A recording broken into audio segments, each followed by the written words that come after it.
Welcome to Tips and Tricks for PsycINFO. In this third tutorial, we'll examine options to help you search PsycINFO more effectively. Remember always to start at the USC Libraries homepage and to log in. PsycINFO is a database, so scroll down and click on Databases. Once in Databases, click on the PsycINFO link under Quick Links.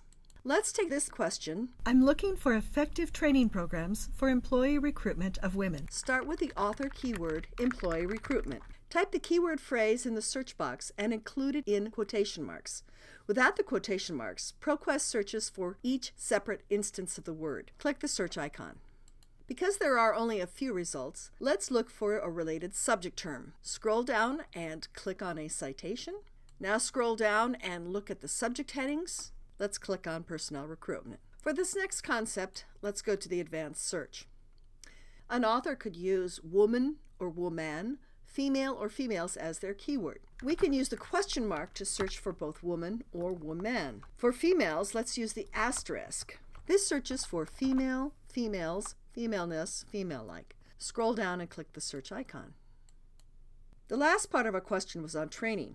However, if we look at the thesaurus, typing training and clicking the find button, we can see there are a lot of different kinds of training. If you're looking for a specific kind of training, use the thesaurus subject term. Otherwise, let's just clear the search box and type in the word training and click the search icon.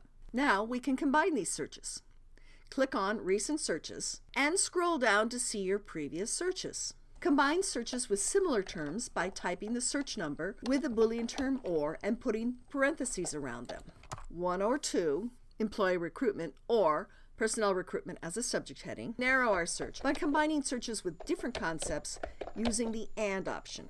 And 3 and 4. And woman and female and training. Click the search button. The advantage to this method is that you can explore separate parts of your search before combining them. Just a quick note. I use the asterisk and question mark to show how they work. However, if you look under subject terms, you can see that 59 are specifically coded as focusing on females. We can click more options to include and exclude different topics from our search. In this case, I'm going to include females, scroll down and click Apply. The applied limits now are visible in the left navigation bar and under Recent Searches. Happy searching!